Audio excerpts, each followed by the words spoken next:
All right, ladies and gentlemen, we're live. Welcome to another episode of Reactionary Opinions. I believe this is episode 13 of Reactionary Opinions. I believe so. I think I could be wrong as usual, but I believe it's number 13. One of these weeks we'll get it right. Yeah, so last week was a bit of a hiatus. We took a little bit of a pause and a little bit of a break. It's been a very busy couple of weeks. So, but we've got some very, very exciting news. There's a book review that's actually going up soon. Russ, you've got that book review ready, right? That article that you wrote up? Yeah, I've posted it. We'll spread it around on social media, but it's done on it's up on our Blogger page. We've just got to share it. But it's up fantastic. There. I'll get we'll just post a couple of pictures of the book and that sort of thing as well, some graphics and that, and then it's ready to go.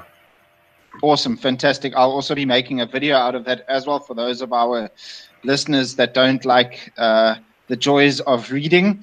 So we've got a fantastic show for you guys today. We've got a guest appearing in the show today, a wonderful chap, a very, very mild-mannered guy from Port Elizabeth, Simon Venter.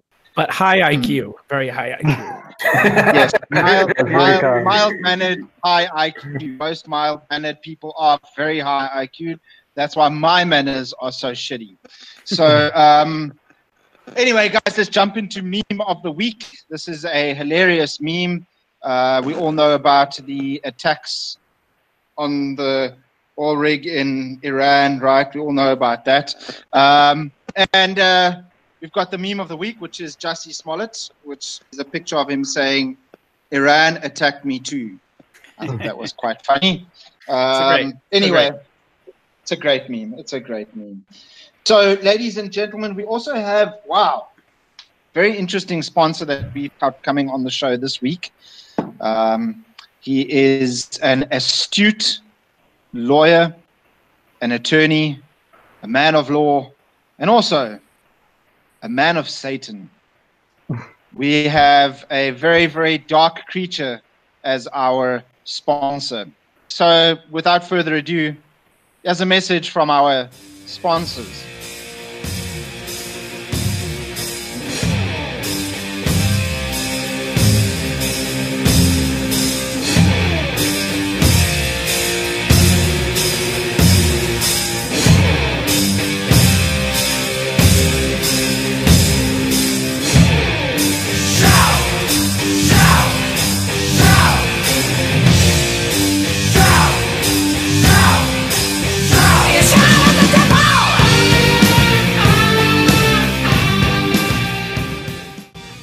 Welcome to the law offices of Baphomet and Beelzebub.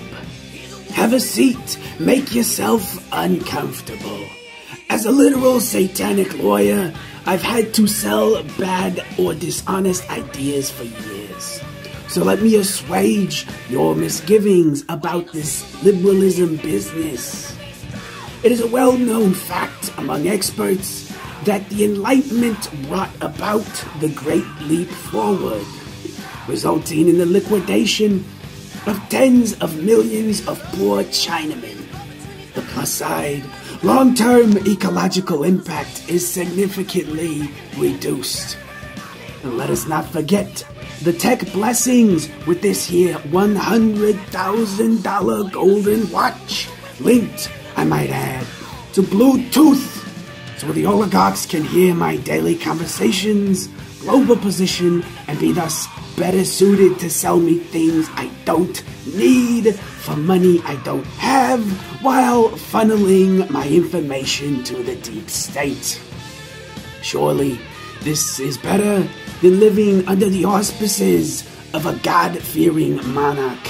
Alack, those were truly backward days.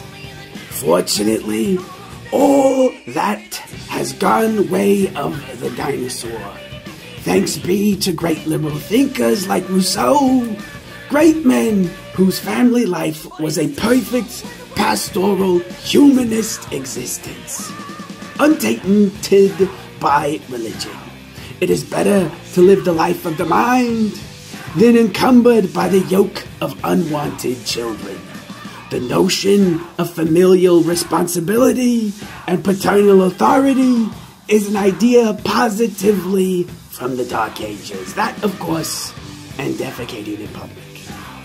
Now I hear and understand your concerns as, at least, a marginal so-called Christian. I mean, we can't exactly deny the existence of the spiritual realm when you have yourself astral projected your life force into the infernal kingdom to consult with me. But don't worry, you do know that if we live in a liberal society, it would be sheer theocracy, no better than the Middle East, surely ruled by oligarchic, godless, globalist elites interested in spreading sodomy and usury to undermine the family and nation is better, yes? I mean, you can vote. I understand your concerns about liberalism and democratic government taking away more and more of your money and placing stringent restrictions on your day-to-day life. However, to hold such positions as a white male is, technically speaking, a most racist proposition. But don't worry, I'm a professional. Old Beelzebub has yet to lead but one client astray. Absolute freedom does not lead to absolute degeneracy and collapse. Now, if you'll excuse me, I must be off to file these reports and sharpen my pitchfork. Good day, and I shall send you an email for billing details. Go to hell.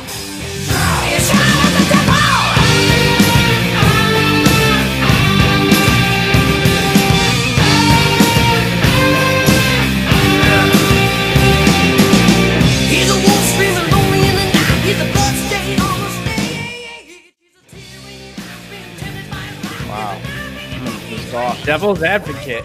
Terrific. Yeah. I don't want to meet that guy. He is the actual devil's advocate. The devil's advocate. My and question you is, saw him, on this show, right here. My question is he trying to get you out of hell or trying to get you into hell? Like, I'm not sure. No, he just needs to. He doesn't need. He just needs to somehow convince you that. He just needs to outlaw your God. Yeah, he just needs to throw enough confusion, and that's all he needs to do. Beelzebub. Well, that's the devil's advocate's job, bro. That's what they do best. Anyway, so jumping into our guest, Simon Fenter, our mild-mannered, high IQ lad from Port Elizabeth, is currently studying a BA in media, right, Simon? What exactly is it?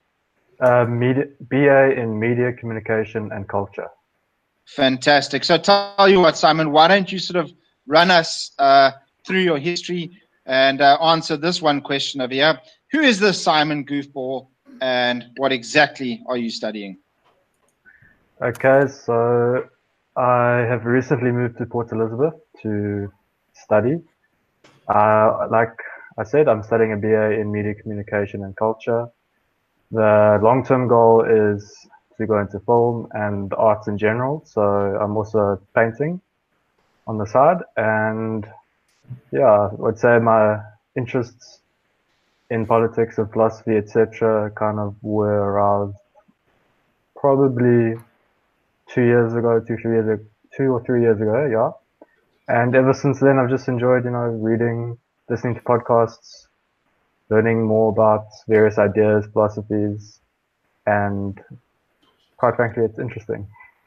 So, awesome, man. I think that's a very simple way of putting it.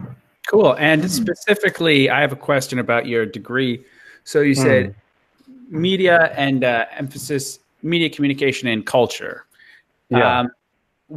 Is it sort of, I mean, of course, we're going to get into all of this, but it seems kind of tailor designed to kind of help affect public perception and values and stuff, or that would be if you wanted to do that, that would be a good thing to study, basically. That's true. It's actually a very interesting. It's kind of a strange department.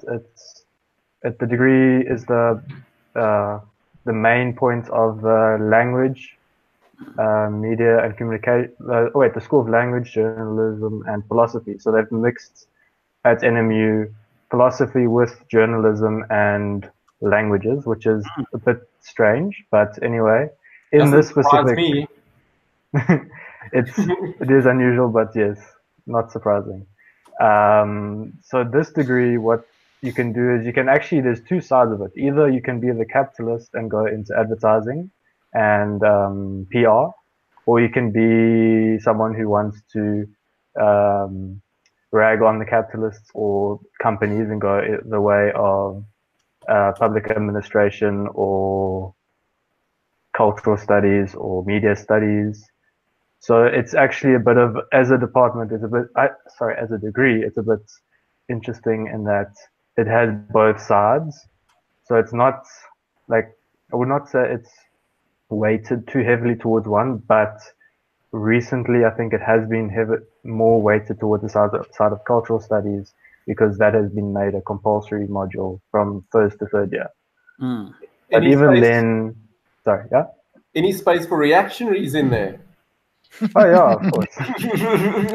Is there any? Do you think the degree caters for reactionaries? Yeah, I would say so. I mean, I would say I've been fortunate to have a very good, especially with cultural studies, very good lecturer who, I mean, I've made arguments contrary to what you would expect, and I've still done well. So. Yeah. I think it's that's good. That's really good. That's what's important at the end of the day. No, I'm fortunate to say that I think a lot of the bad press we hear about collegiate indoctrination and stuff, yeah, you might get some of that, but in my department too at university, we had some left of center guys and sort of centrists and whatnot, but they're, so long as they're willing to back up what you say, bring receipts, they're usually pretty cool. Yeah. My only complaint was most of the stuff was pretty just sort of generic. Like there wasn't too many crazy ideas. But yeah. Yeah, that's true. That's actually a good point. Like there aren't that many crazy ideas in my course. I would say the craziest you get is post-structuralism, but then even then it's not taught in a dogmatic way. So you can still use it in a manner to argue against whatever point they might be hoping you agree with. So it's not as bad as some places. I imagine places like UCT or WITS would be, you'd find the more dogmatic lecturers or the students who are more like very set on that sort of ideological stance and wanting it to be that way, no matter what. Right. Are you at NMU, Simon? Yeah, NMU, yes. Nelson Mandela University. Although I will say there is a recent addition to the varsity. They've created a chair for critical studies or something. It's the shorthand for it is Chris Het or Crit Het or something. And that chair pretty much is where most of the sort Marxism. Not necessarily Marxism, but more like the more critical theory inspired intersectional feminism type ideas that revolve, and they just really host talks. Like at the moment, I wouldn't say it has that much power. It's more like you'll get an email about it that the chair of this is hosting whatever talk on this day. You can come if you want. I have not yet gone to any of them, but it would be entertaining, Simon, I think. Amongst the students and stuff, sort of on the ground and all of that, how well received are ideas like that, like critical theory and all of those things? What's the average thought amongst your friends and your fellow students at NMU? To put it bluntly, I don't think any of the ideas are actually taught in depth. So no one could honestly say they are an advocate of critical theory or of cultural Marxist ideas or Marxist ideas. Like the only ones someone might be able to find are politics students who might agree with Marx and be like, yeah, I actually agree with this. But on the whole, I think most of the ideas are really like very basically touched on. So no one, even if someone says or argues from that point of view. It wouldn't take too much to just be like asking them, okay, so why do you agree with this? Why do you like this idea? Or what have you? And then they realize, no, they actually haven't thought it through. So I wouldn't say there's a large contingent of anyone who believes anything strongly enough and knows what they're talking about on that concept to consider it really a point of interest. So is the idea of sort of hijacked institutes of learning by the Marxists and all that, is that a conspiracy theory? Is that, I mean, I would say it depends on the institution, and at the end of the day, like NMU is actually very, like they have the trappings of, or trappings, whatever, of, they have the appearance of, say, some institution that wants to be progressive and follow a certain intersectional doctrine. I mean, the top 3 individuals at the varsity in terms of power are all 3 black ladies, and they've gotten serious criticism from students, from like SASCO types, when there have been protests saying that, well, you're black woman, like, why aren't you siding with us automatically? And but at the same time, it hasn't been anything so intense that you would go, okay, this is like a serious power struggle. So I would say that a lot of the stuff the biggest problem is merely that there aren't enough lecturers who probably disagree with the prevailing ideas that are more progressive. Terribly and because moderate. of that, it is a very moderate university. It was the same thing at my university too. Like there's, it's like, I mean, you want to go. I was just gonna say, most of the, a lot of the sort of crazy left-wing ideas, in my experience, tend to be sort of department-centric, right? So you're much more likely to encounter that sort of thing in like a sociology department, than in a history department. The politics. Yeah, sociology and politics are where you are most likely to encounter such ideas being held by students or lecturers vehemently. Like the joy of, I would say the joy, I don't know if that's the best way to describe it, but the joy of an MCC course is that because it's focused around media, the reality is, I mean, my lecturer for cultural studies, who I will have for all 3 years, he started off by introducing the module as, so what do you guys want out of this degree? And like some people are like very idealistic. We want to change the world. We want to do this, that. And he's like, no, what you want is you want to make money. That's what we're here for. That's what you have to learn, how to make money, essentially, using this degree. So he was offering, he was offering the skill set.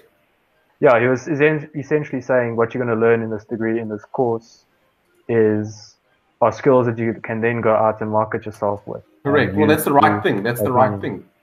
Yeah. And he himself is, I would say, he,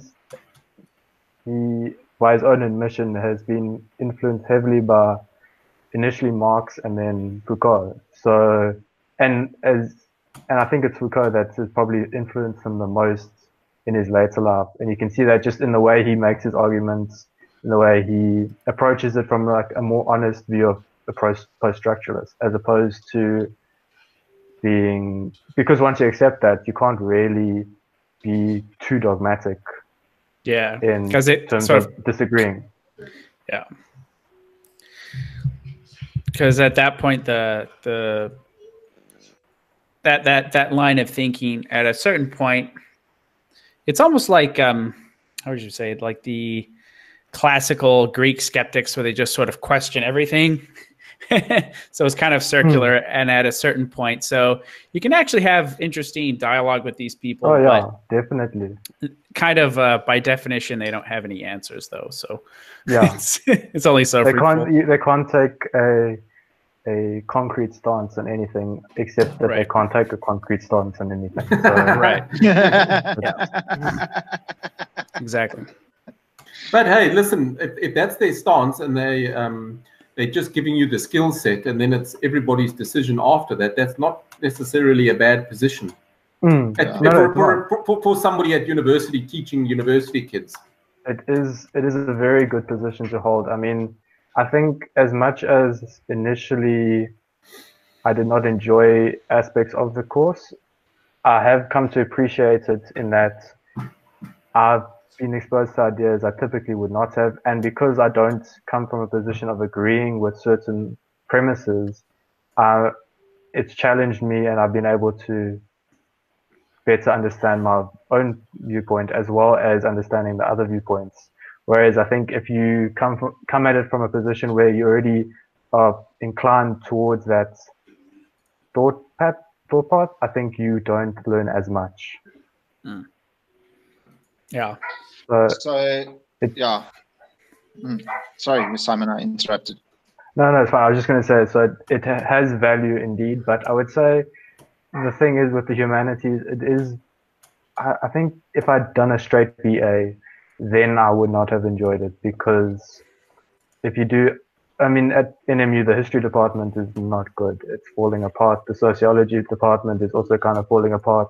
It's really only the philosophy department that is there, but then also there's this one lecturer that no one likes because he's just all over the place. I mean, he's the sort of guy you would have fun chatting to, but you don't want him to lecture you. Just Yeah. one of those things. He's kind of like Jordan Peterson's cousin, Dr. Jerry Peterson. He's kind of like one of those characters. No, I wouldn't even say that. Jerry Peterson.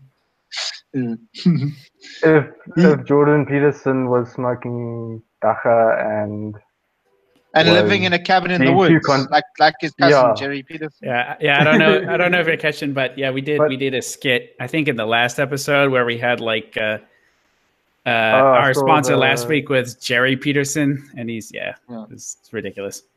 Anyways, but what about you want to move on to the next part? So, Simon, in sort of what's your understanding and sort of based off what you've been learning at university and in line with your own values, what's the sort of higher purpose of art in society? What do you think it can sort of teach us as, people, basically, as to who we are? So that's a good question. I would say, in general, the arts should, in some way, equip people to better question what they think they know and what they would like to know. And in terms of just, if we're talking like the fine arts or in drama writing, I would say that the purpose of reading a book or enjoying a play or a movie or looking at art would be to find something transcendent. So it doesn't necessarily have to be, Renaissance style art where there's very overt religious themes. But it should be something where you look at it, you feel a sense of transcendence. You look at it, a piece of art, or you watch a play, or you read a book, and you have a sense of, what's the word? When you've, I think it's a C, the word where you've had a catharsis, cathartic, a cathartic experience. I think you should have that sort of. You should have a cathartic experience from engaging with the arts. In other words, it's supposed to lift your spirits to a point of elation, Yes, and it doesn't necessarily mean that all art should be, idealistic in that there's no pain, no suffering, but rather when you depict these things, there should be a sense that it's not necessarily all there is, but it's part of existence. So it's both a reality, but something that you can contrast with the things and experiences that actually make life worth living and make it transcendent. So, for instance, there's this one film we did and I watched before, Requiem for a Dream, and oh god, that's brilliant. It's a very brilliant piece of filmmaking, and I get the point, but you could find the transcendent aspect in it, but at the same time, it's a little bit too bleak. Dark. Yeah. Yeah. But at the same time, you could argue that the transcendent aspect is that the message of not being materialistic or consumed by the material world is something to strive for, as opposed to all the characters who are consumed by the material world and end up each in their bed on their side, about to either die or just be extremely sad, depressed. Tragedy is very often an aspect that's always depicted in art. I mean, tragedy is a big part of artworks right across the sphere, from the fine arts right through to the movie making, poetry. All these tragedy plays I think a key role in it, because people have their own tragic stories to tell. They identify with it. It stirs them. It creates emotion. I think that's just normal. That's true.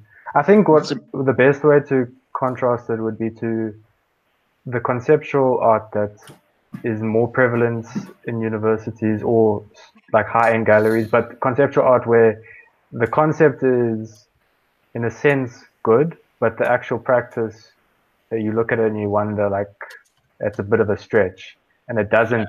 Like the idea, you go, like you read the idea or you hear the idea and you go, that would give for a cathartic experience as an artwork.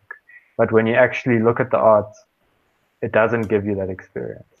Well, that's just, I think what conceptual art does is that all it does is it takes the concept of that cathartic experience, like you're saying, Simon. It takes the concept of it, which is an easy thing to do. I mean, anyone can create a concept of a certain emotion or whatever that's going to make you feel a certain way, and then they just sort of attach that onto any kind of menial object and stuff. So it can, whether it's park bricks or whatever it was. I remember myself and my wife, we went to the Louvre, not the Louvre, sorry, the MoMA in New York.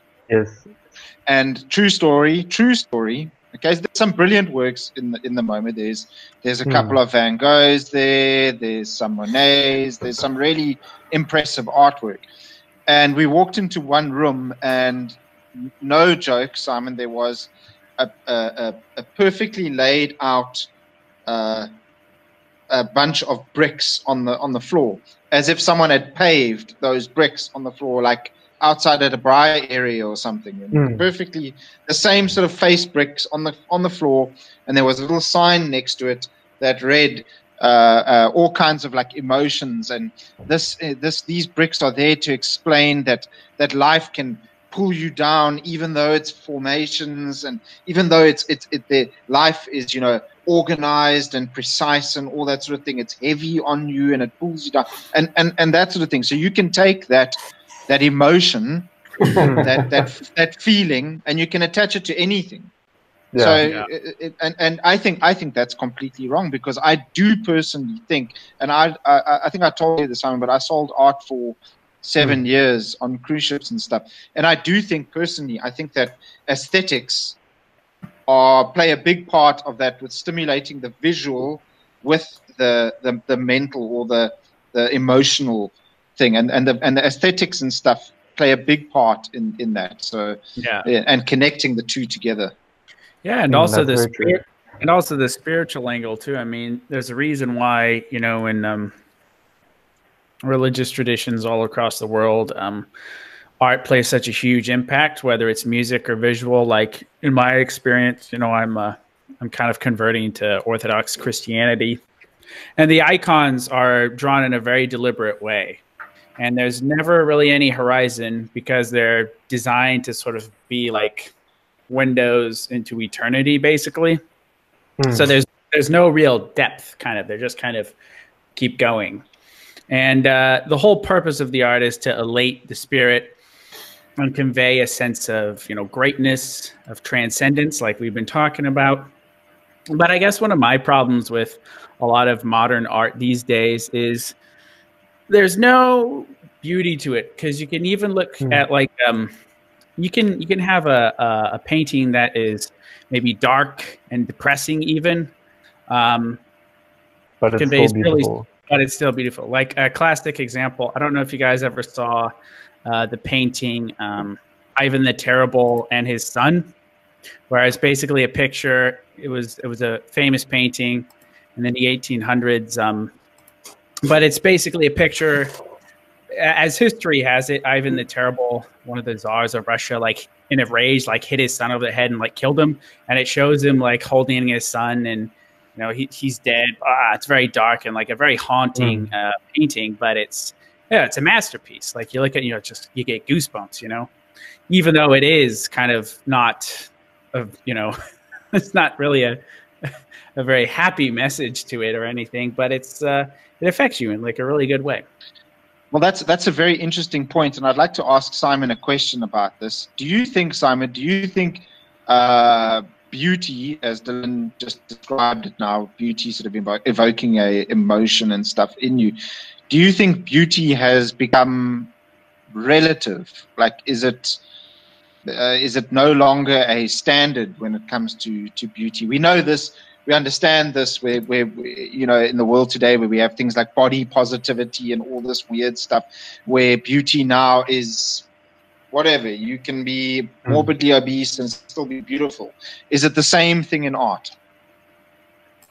I think there's two levels of beauty. So I think that there's the objective and the subjective.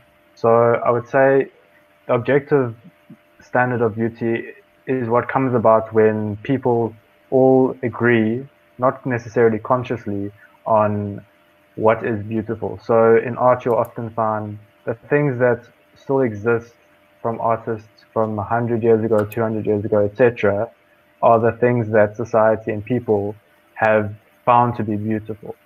Whereas the things that are not deemed beautiful no longer exist in the public consciousness. So the Mona Lisa, for instance, is a good standard of beauty in art, even if it is not necessarily the greatest painting, or the Sistine Chapel and the ceiling by Michelangelo. Those are examples of ways to find an objective standard of beauty. But then, obviously, for instance, you can use relationships as an example with the subjective side. So obviously there's every man will say that they have the ideal standard of a woman, of what this is the ideal of a beautiful woman. Yet if you look at the woman they're with, not everyone, but most of the time that woman does not meet that standard, because they themselves, the man, does not meet the standard of what women view as the ideal male. So yet they will still say that the woman that they're with is beautiful. So there is a subjective level where you will, either in art, there will be something about the painting that you like that makes it beautiful for you, but it's not necessarily a objectively beautiful painting, but there's still something about it that captures you. So that's where it would work on the subjective scale. And the problem, I think, is that there's been a disconnect where people understand that there's the objective side, but there's been a push to make only the subjective experience the one that matters. So instead of acknowledging, okay, there is an objective standard of beauty in society, it's not necessarily as concrete as an objectivist would like it to be, but there's still something that society deems to be the objective standard. But at the same time, there's also the subjective standard. So someone will find this painting by this artist that is not necessarily a beautiful painting by objective standards, but that person will find it subjectively beautiful, and that is why they put value in it. So instead of people being willing to admit there's a difference, they've kind of jumped the shark and just gone, well, the subjective is all that matters. It's like this painting. It's like this painting behind me. I like the colors and that sort of thing, but I can't tell you whether or not it's objectively a beautiful piece of art. But I just like the color schemes. That's it. This is a good example. I can't say I like the colors. That is a good example. Just like my Snow White and the Seven Dwarfs behind me as well. Yeah. So it has personal value. Yeah, I guess subjectivity and stuff does play a big role in what beauty is and all of that. I just struggle to find the subjective beauty in. I don't know if you've ever been to the Zuidmorke Museum. Yeah, the new one that opened. I've not even been to Cape Town. So. Yeah. You got to come and visit us here, Simon. I will have to. But the Zeitz-Mocker Museum at the V&A waterfront here literally has a exhibition. Dylan, have you been there? I've seen some photos of one of the exhibitions. Yeah, so I remember last year, guys posted on Renegade Report a couple of photos and quite amusing stuff. So on Wednesday nights, you can go there for free. So Dylan, you should go there sometime. I wouldn't recommend paying to go there, but if you can get there for free, then it's definitely a good laugh.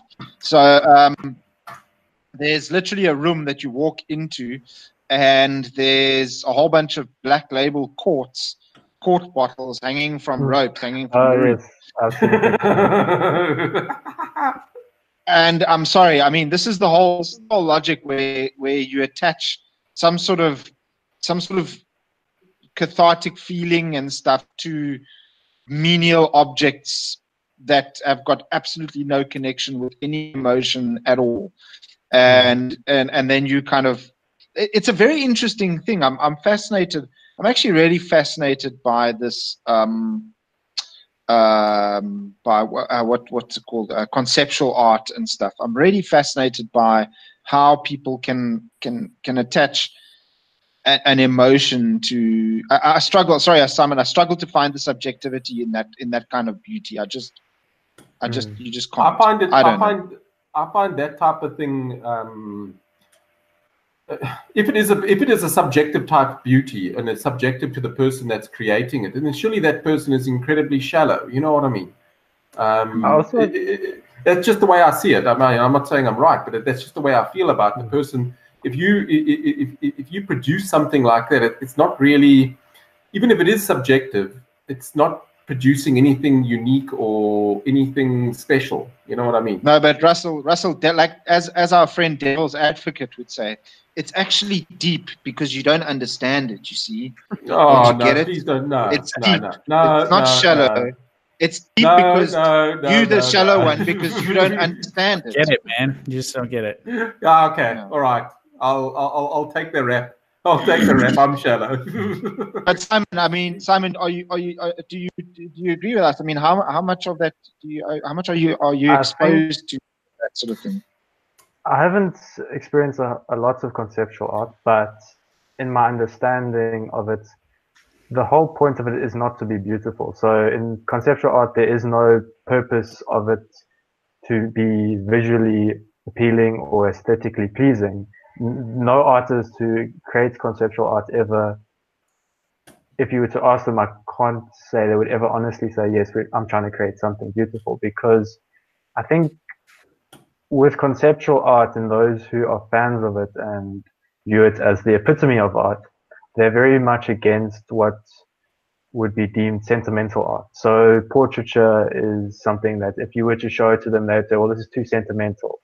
And it doesn't have to necessarily be of anyone you care about, or landscape. So I think the moment you imbue the actual physical thing with a certain feeling of beauty or some emotion in the actual artwork itself, then it becomes, in their eyes, deemed a sentimental piece. And then for them, it's archaic, I think, if I'm not mistaken. So you would be right to say that you look at quart bottles hanging by string from the ceiling, there's nothing necessarily beautiful about it. You might look at it and there's maybe the rhythm of that generated by the different like heights or something. It might be like there's something visually appealing, but it's not necessarily a beautiful thing. You wouldn't want to buy it and put it in your house. Yeah, no, and this sort of gets onto the sort of the next point, which is and you see this a lot with like I was one of the people I worked with was in the arts department at the university I went to, and just a lot of the stuff I saw, a lot of the projects. And when I was in the music department, we had a drummer who did a percussion piece where he was just like mumbling and like tapping his body. And I was like, oh, there was like no rhyme or reason to it. Yeah, I'm not kidding. I'm gonna have to show you guys later. I'll have to remember what it was called. It was absurd though. I was just watching this and I'm like, oh my God. But particularly since I would say the 60s, as my understanding goes, the sort of culturally sort of subversive angle of art. And this seems to be almost entirely what conceptual art and my favorite / least favorite performance art involves. It's all designed to just either it's crass political messaging or it's some sort of just explicit critique, or if you're Russell, a non-explicit critique where they're just like, look at the Coke bottles, man. What am I looking at? It's a critique of capitalism and exploitive labor. I didn't get that at all. I just saw Coke bottles. You know, I mean, but just that type of stuff is just going to annoy me, so I'll stay away from it.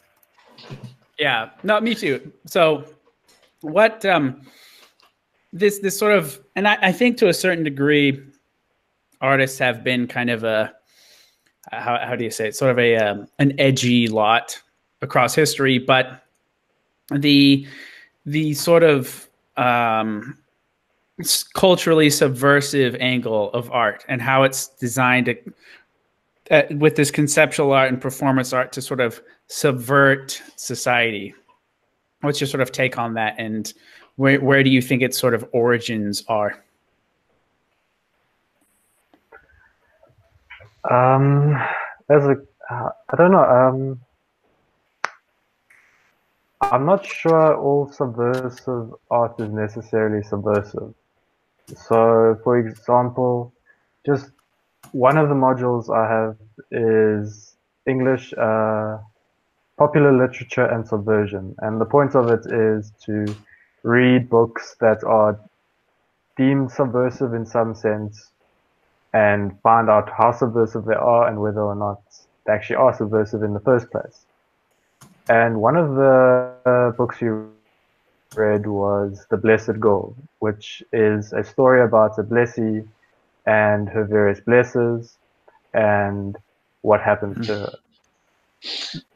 To put it short, in the sense, you might find that the book is subversive in that it goes against the supposed standards of sexual morality within society, and specifically South African society. But even if you were to make that argument, it still ends up where the girl, Bontle, ends up with HIV in a serious car accident, so she can no longer walk, and her face has been greatly damaged. So she's lost her ability to walk, she's lost her beauty, and she's doomed to live a miserable life, even though her family, due to a certain deal she made, are going to have a good life. So although there's a subversive element in the arts, there's also the aspect where it's a morality play, telling people that this is not a lifestyle that will actually bring you, the individual who engages in it, a good outcome, even if maybe your family might benefit, you yourself won't, and you'll just but cause heartache. isn't that Simon, isn't that just sort of using a bad story to sort of display the sort of moral of the story kind of thing? Yeah, isn't that what you're explaining? Like you can't exactly use a good story to sort of get that idea of the moral of the story across, because if something ends good, then it's not gonna. What I think what Dylan is kind of talking about is you know, the way that media and movies and music and stuff influence cultures and all that sort of stuff, and you can't. I don't think that it's deniable that media does use their power to influence people, because you see, media can influence people in many ways. It can influence people in a positive way, and it can influence people in a negative way as well. and I don't know. I see a lot of, myself, Dylan, and Russell as major reactionaries. We seek for a return to normalcy and sanity, and beauty. And beauty and stuff. And when you see weird, things pushed in the media and stuff, it just, I don't know. I can't think of examples offhand now, but it just seems a little bit too obvious to me. Also, yeah, Russell. Also, the thing about that whole subjective thing and conceptual art, there's actually a little bit. I think conceptual art should just be left in the kind of the non-exhibited sort of field. It should just be it should just be for artists to sit amongst themselves. It shouldn't be in the ghetto where it belongs. Yeah, it should be pushed to the back cupboard. Because when you start pushing that stuff out into the public sphere, it starts to, and in artwork, and these things are public displays, and it's pushed. It basically it kind of results. It's almost like you get the feeling that it's a race to the bottom now. People start thinking, okay, it's basically, let's throw off every type of restraint. Anything is beautiful. Anything is worthy. Anything goes. So when you start promoting that type of stuff, as I get the idea, it's good for artists to just like put that out there, let their minds run wild and all that sort. I get that, but I don't think that's for public consumption, because I believe it's a race to the bottom. It hits one way. I think one of the big problems, in my opinion, is not so much that conceptual art exists or that it's not necessarily beautiful, because it just isn't. But I'm not really the biggest fan of publicly funded art programs. Not necessarily because they don't help artists who I think are talented and do need help, but because they're highly inefficient by the nature of them being publicly funded, and quite often they will promote mediocre art or just be a stumbling block for artists. Because, I mean, an example would be locally, we have ArtEC, which is Art Eastern Cape. It's an NGO, but it's linked to the Eastern Cape Department of Arts and Culture. And you can see like the standard of the art that they get there it's entry level, but in no way is it going to foster good talent. It's not going to really help anyone. So I think because they kind of have to please everyone or have a certain mandate, you can never really rely on publicly funded art to be the benchmark for what is beautiful. When you can then contrast it with what is done by private entities in the city, be it there's one in the Barkens Valley, there's a furniture place which they choose art for their walls to sell, as well as matching it to various styles of furniture, and they will because they have a profit motive, they will choose things that may sometimes be influenced by more postmodern concepts or styles, but they still are visually appealing and will exist as long as someone is willing to pay for it. Or there's one artist. No problem with that. I mean, that's basically the marketplace of ideas and etc. Basically deciding. It's not getting pushed as a normality on the public sphere. So the short answer would be to defund all arts and culture departments and get rid of them. Yeah, complete direct artists to the marketplace. Yeah, that's 100% correct, because contrary to popular belief, apart from some of the biggest sort of influential art pieces of like you mentioned, the Sistine Chapel, that was Michelangelo, right? Yeah, was Michelangelo? Yeah, yes, Michelangelo. Michelangelo. So that was obviously, sanctioned the Catholic Church and stuff. But most private or most sort of influential artworks and stuff, particularly by guys like Rembrandt and all these other guys, those were a lot of the works of art that they did were private commissions as well. Some of the biggest commissions that they did were private commissions, and there was that idea of the marketplace.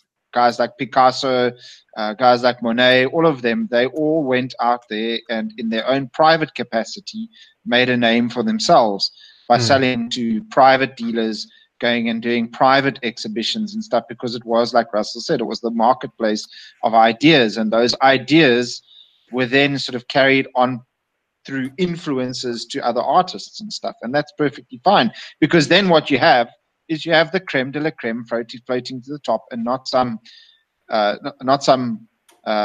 government lackey or some minister's Sangoma's son making art, and he's now in there and gets to influence everyone with his cuck art. You know what I mean? Yeah, and it's true though. Is in the people are willing to buy. I don't think innovation. I don't think any of us would say innovation of art is a bad thing. But the point is sort of what's the angle? So like a good example I always think about is Impressionist art, right? So that's the style of art that I personally find quite tasteful, and I think anyone who would sort of see it would say, "Hey, wow, this is kind of interesting." And it's compared to what it was at the time. You compare Impressionist art with realism. There's a big difference, but both of them are trying to evoke a sense of beauty, or give you have an emotional impact, which is usually pretty explicit in the painting. It's not this, I'm just going to put a bunch of used tampons in the shape of a pyramid and, hope this works, Yeah, that's, if I'm not mistaken, that sort of art was influenced, that's called found object art. And I think it was influenced by that one artist. It was, what's his name? I'm trying to remember his name. He was the one whose theories in the early 20th century essentially sparked off, I wouldn't say modern art. Yeah, modern art and eventually postmodern art and conceptual art. And I'm trying to remember his name. Something with an F. Was it Frankfurt School guy? No, Frankfurt School guy. No, I know who you're talking about. I know who you're talking about, bro. You're talking about he was a Spanish artist. Salvador Dali? No. It wasn't Dali. His name was oh gosh, he was a Spanish artist, man. Oh no, oh my gosh. Duchamp. He was. Oh, that's the French. Oh, Duchamp. Yeah, Duchamp. He was the one who, if I'm not mistaken, did a screed against the beauty in art, and it's very much his influence that influenced modern art, but more accurately, I think, conceptual art, or at least I can't remember exactly how the art history goes, but it's his views on the beauty in art and how that is not an important aspect that has been played out in the conceptual sphere. Yeah, so I think it was a combination of Duchamp, and then that the Spanish guy's name was Joan Miró. He was a surrealist. So the sort of the early sort of surrealists and cubists and all that. But now we're going into art history, and and that's very superbly boring and stuff.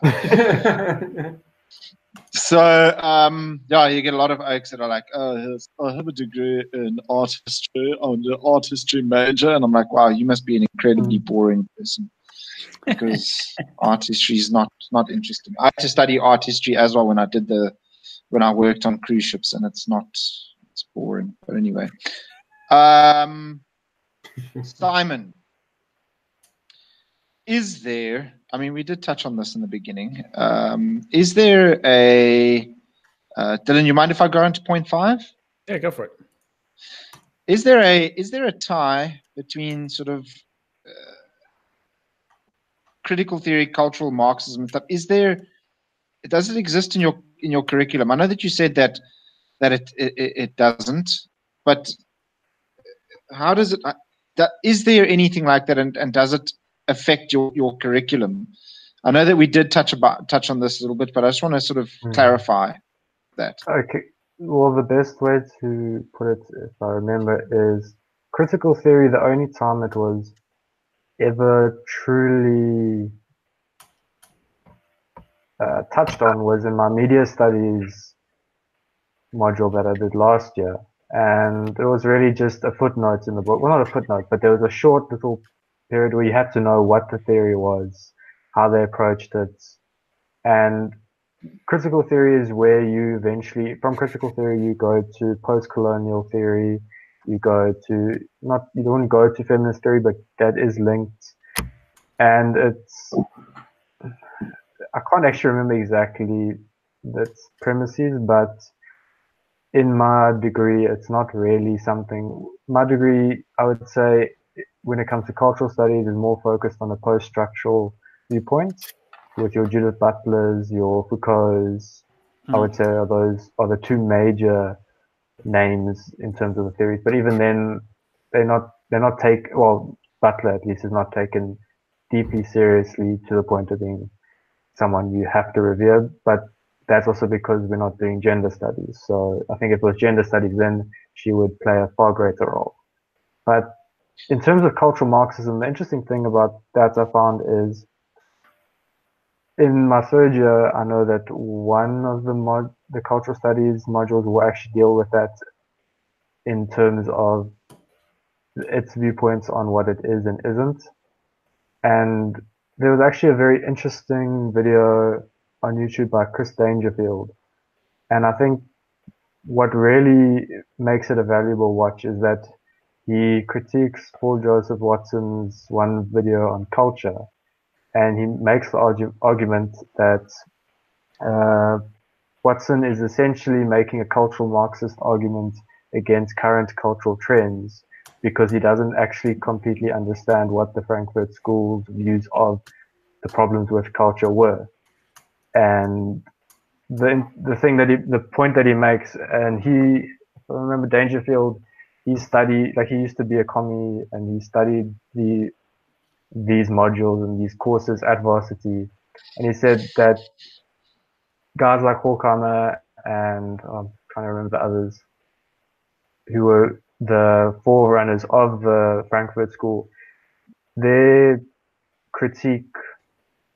initial critique was that culture has been used to subvert, media has been used to subvert culture, and culture is what holds the power when it comes to bringing about the communist revolution.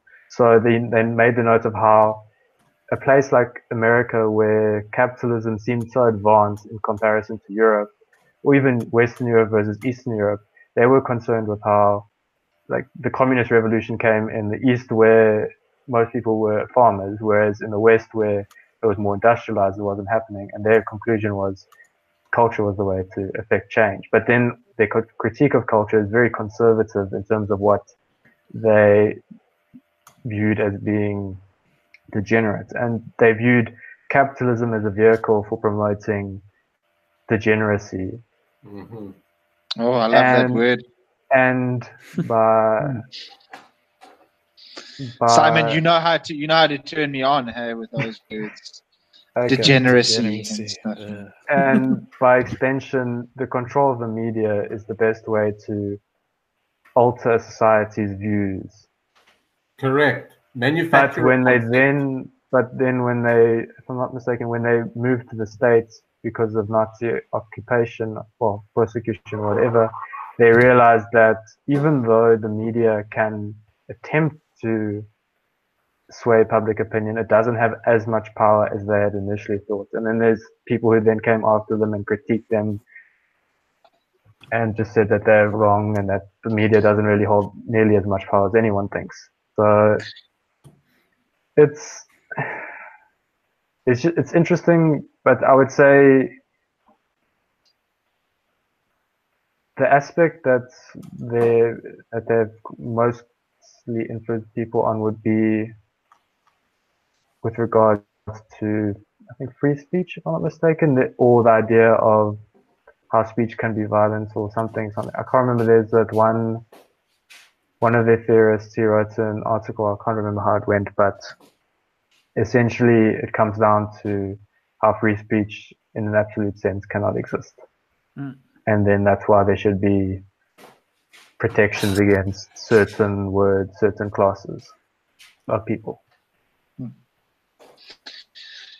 Well, we did a whole episode about free speech and all of that. So, unfortunately, contrary to what you might think, we don't necessarily believe that free speech absolutism is a legitimate reality. But there's a whole hour and a half long show about that if you guys want to hear about our views on free speech. But so why is it, Simon? Why is it that? And Dylan made a good comment over here, and it's no.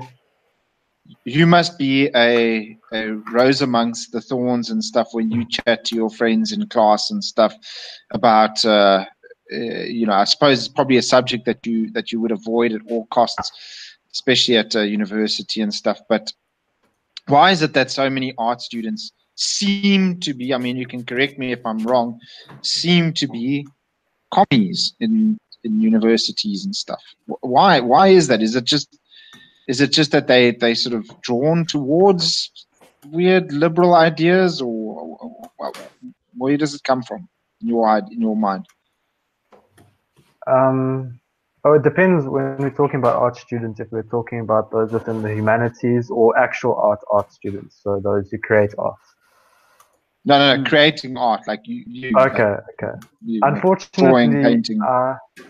Unfortunately, I don't have much contact with those who do create art because they're on the North campus and I'm on South.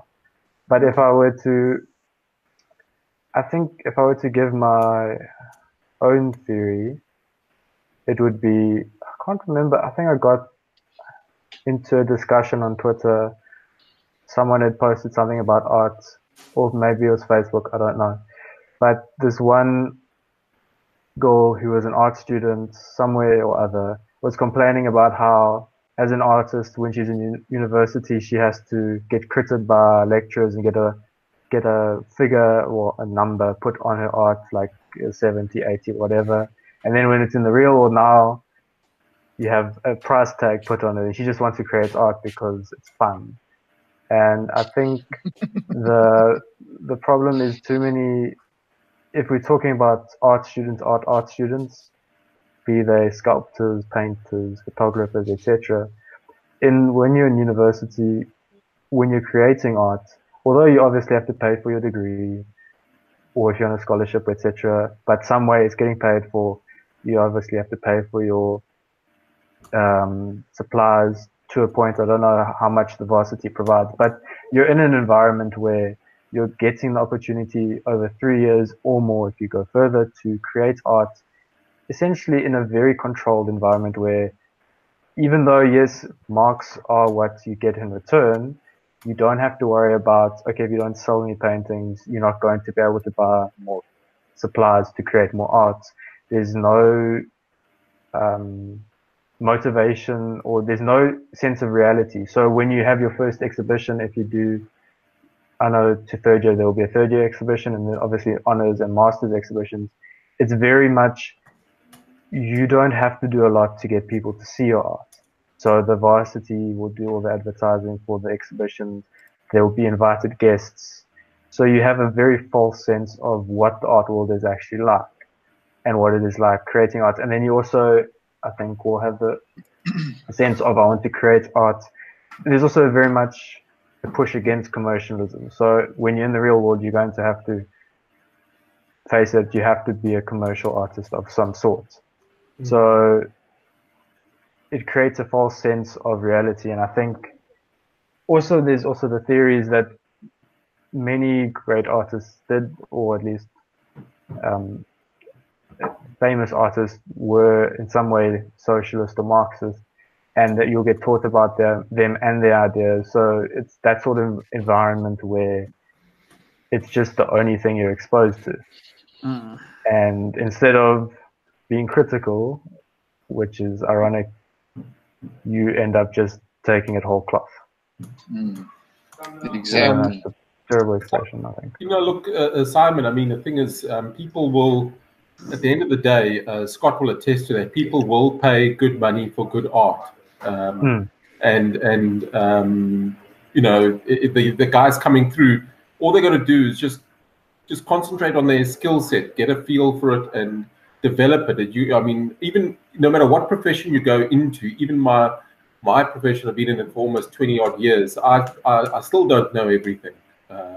It's an ongoing, and in art, I think it's probably the same thing. You just have to keep plugging at it, and at the end of the day, people will pay good money for good art, and there's no reason actually. That whole idea of the poor brilliant artist, it should not actually exist. I think it doesn't really exist. The only example you have would be Van Gogh, and then he he was always supported by his brother. Yeah. And he had his own issues that played a role in him not being a successful artist in terms of I watched that movie back in the 1970s. At Eternity's. That's for life. Yeah. Oh, geez. I tell you what. If that's anything like Richard van Gogh was like, I could slap him. Jeez, he was yeah, no, Van Gogh was Van Gogh, but I think a lot of people off. Here's the thing: is I think Van Gogh was suffered from severe mental illness. To be honest, I think that he wasn't. He was, in my opinion. I mean, I've said it before, and people lambasted me and stuff, but I personally think he suffered from severe mental illness or bipolar and stuff. But it's interesting what Simon said with regards to some of the famous artists that were sort of socialist and even communist. Picasso was a card carrying communist. What was Frida Kahlo was her influence. The Mexican guy. Actually, I learned by Bill Bryson, and then I watched the movie Frida. The one famous Mexican painter who was an out-and-out Marxist, and if I'm not mistaken, he helped Trotsky hide away from Stalin until he was pickaxed. His paintings were bought by the Rockefellers, the one Rockefeller. I mean, it's just interesting that at the end of the day, even these artists who have these crazy theories and views of the world, if they're talented, someone with money is still going to pay for it. Yeah, but their art was still good, Simon. That's the thing. Their art was still good. Doesn't matter what they believe, their art was still good. Well, Russell, you've got to look at it in the times. A lot of those artists' artworks. I mean, Picasso's artwork when he first came out was viewed as outrageous. I mean, he made a painting. His first painting one of his first cubistic paintings was Les Demoiselles d'Avignon, which was basically a painting of 3 or 4 prostitutes and stuff. Yeah, and he hid it away for 13 years for fear of being lambasted because it was outrageous, But to be fair to Picasso, he was talented. He could actually draw. No. Picasso. Yeah. I mean, Picasso did a painting when he was 15 years old or something that looks like a bloody Rembrandt, So, and I mean, he was just incredibly talented as well. I mean, he was just an amazing. As an interesting factoid, Russell, Picasso's first word ever was lapis, which is pencil. A little bit of a factoid over there.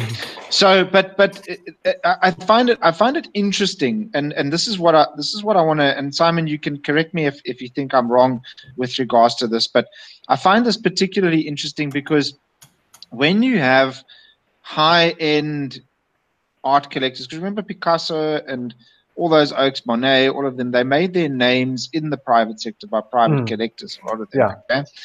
So selling to your hyper wealthy, collectors and all of that. Okay.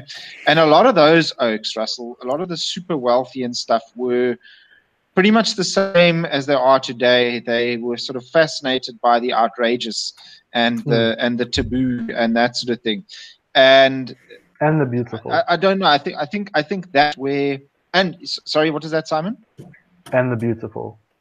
Yeah, exactly. So I think that it was something. The reason why a lot of the Marxists and that sort of thing were sort of attracted. I don't know. I might be going off on the beaten end over here, but I think it's got something to do with wealthy collectors and people buying these Oaks artwork. And I don't know. I'm rambling. Sorry, my bad. My bad. It sounds like it just sort of becomes a circle jerk. Like everybody, like all the rich billionaires are like, "Oh, sweet, you'll pay 10 million for that." So it creates a sort of inflated sense of value.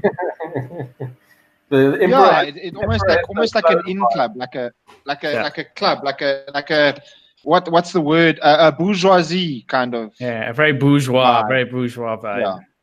No, I think there's definitely something to that with the, particularly this sort of absurd,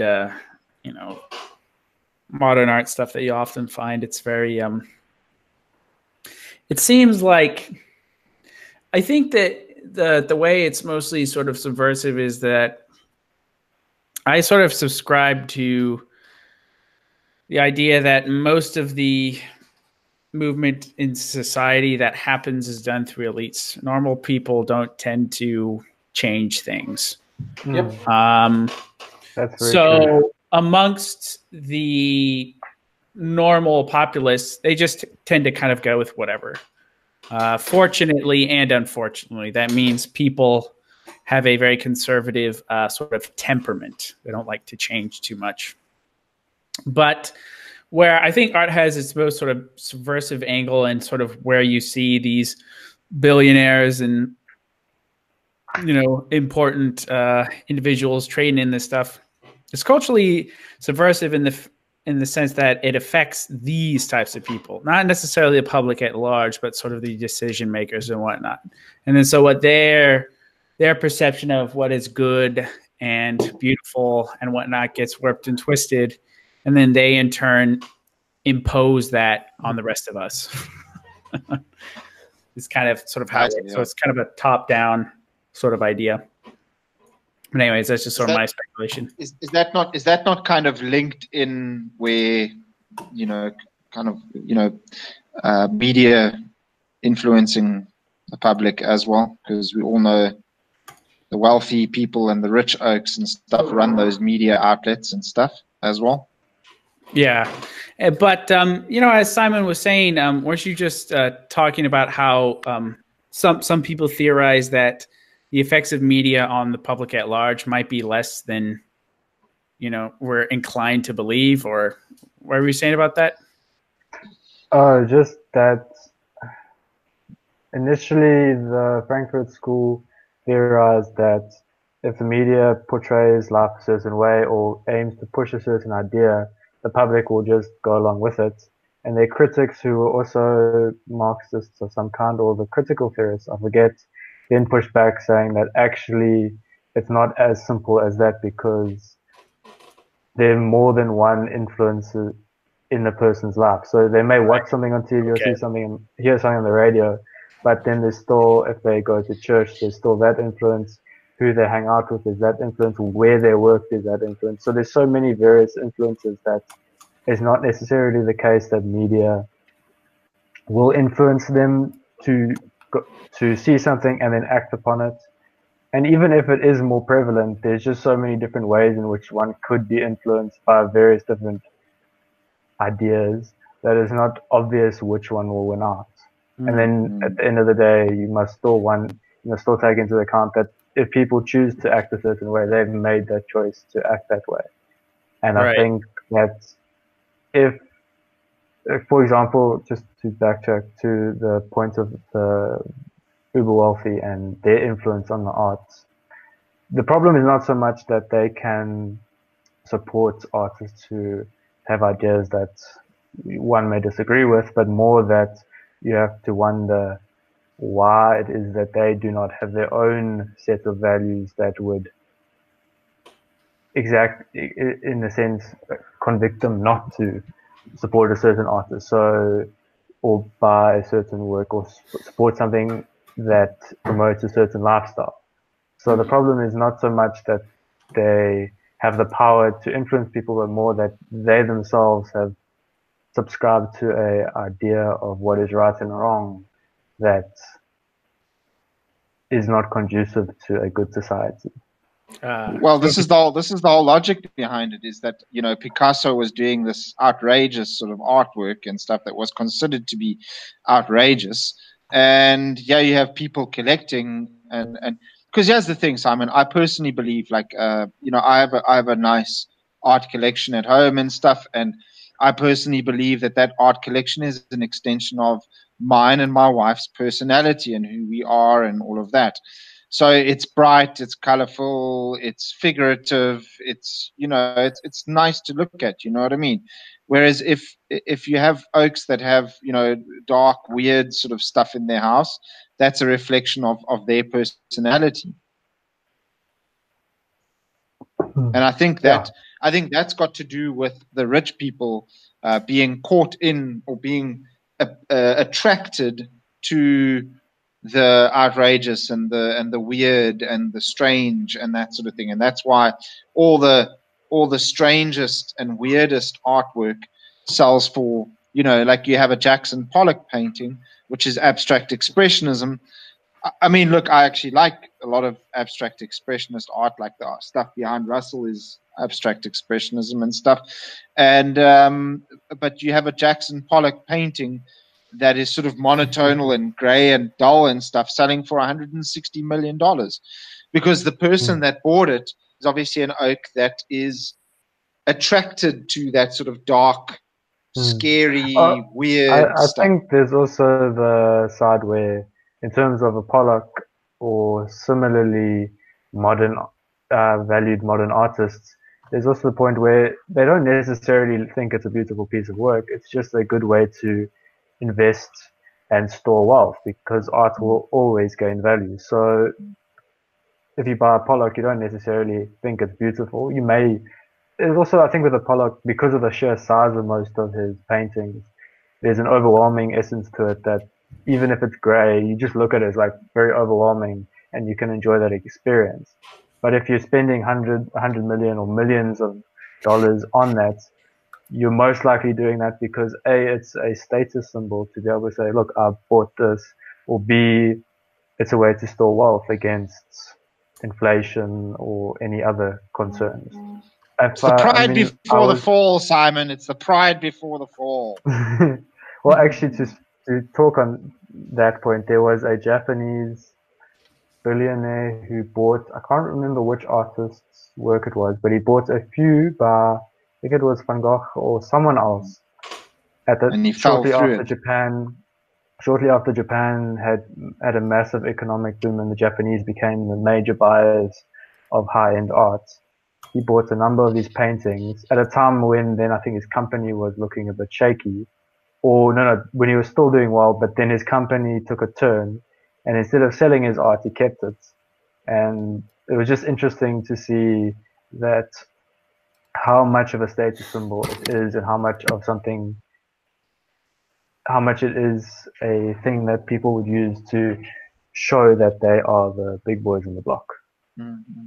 Yeah, but you're right with regards to value. Sorry, Scott, a quick investment lesson. Some of the old aristocracies in Europe, across Europe, one of the ways that they preserved wealth for centuries was in obviously gold and silver. But another aspect was proper art. They accumulated artwork. Interestingly enough, I mean, the thing is, if you look, like I say, you've just got to know if it's not that's why I say, for good art, there's always good buyers and there's always good money. You know, I'll maintain that. art is actually an underrated artwork is actually a very underrated asset class for investment. You know, you just got to know what you're doing. Yeah, absolutely. Anyway, guys, I think we've been going for way over an hour over here. We got really carried away. This was a very, very interesting show. Dylan, do you want to? Is there anything else that you wanted to sort of add, or? No, man, I think that's about it. We touched on a lot of stuff that I was hoping we'd get to today, so really appreciate having you on, Simon. I guess the last thing I'll say is, where do you think sort of where do you think long term some of these more outrageous sort of aspects of art, where do you think art is sort of going generally, and how do you think it'll continue to affect the culture? Are we seeing sort of in your studies or in sort of the art world you're involved in, you know, because you're an artist of sorts, you sell things, you make things. Is there a shift in terms of what is being accepted, in terms of what is selling? What do people like? Sort of where do you think is sort of the future of the art world, at least here in South Africa, compared to what it was? Cool. Honestly, I cannot say I have a definite idea, but I think you will see that many galleries probably won't do as well as they used to, but largely because of the rise of the internet and the ability for artists to promote themselves on Instagram, Facebook, or actually Instagram really, or YouTube, and essentially cut out the galleries, which to a degree are partly to blame for choosing poor art. And that way the public, I think, will be able to have a better means to express what they think is the best of the best, as opposed to solely relying on what sells in galleries. But I think in terms of styles, I think there seems to be, just based on what I'm interested in, so it could be highly biased, probably is, but based on what I've seen, there's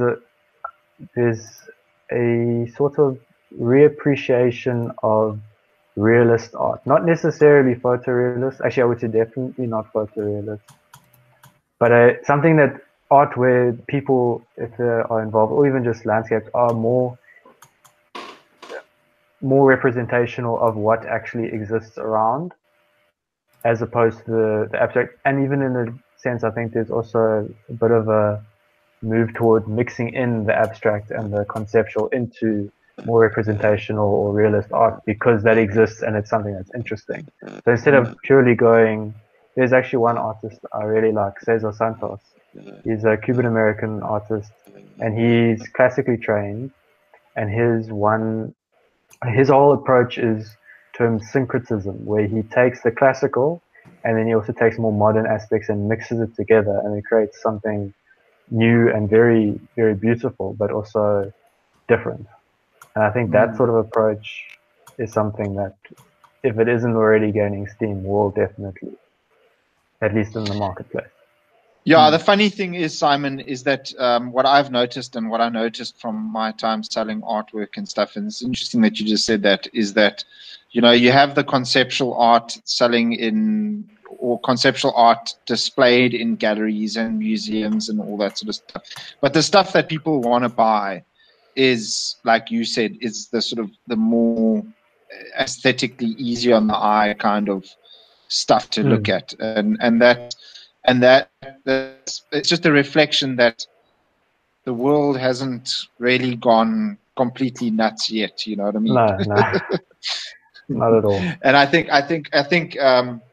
there is a definite market for, like you say, sort of photorealism, or at least not photo, like realism, sort of your almost your sort of impressionistic sort of realism and use of color and that sort of thing is that people enjoy that sort of stuff. So, Russell, do you want to add anything? I'd just like to thank Simon for chatting to us and, you know, clearing up, having a chat and just clearing up a lot of things about misunderstandings about art and the commercial side and where art is going. And I think after chatting and listening to what Simon said after the last hour. So I think, I think we probably overreact a little bit to the arts as to what's being pushed on us is actually maybe not really the overall consensus. What do the artists themselves want to do? Is I think what the marketplace wants and what the artist wants to do. There's got to be some sort of symphony, and maybe there just isn't that at the moment. But it's not to do with the artists at all. It's actually got to do with like a kind of I don't know. People have got to, maybe the people on the ground as well have got to learn to love the arts again, and and so. But it's good to know that it's not really the artists pushing the agendas. That's what I kind of got from Simon. It's just basically guys out there mostly just wanting to do good art, and other people getting in the way. Really, like you said, defund public arts, state-sponsored arts. Good idea.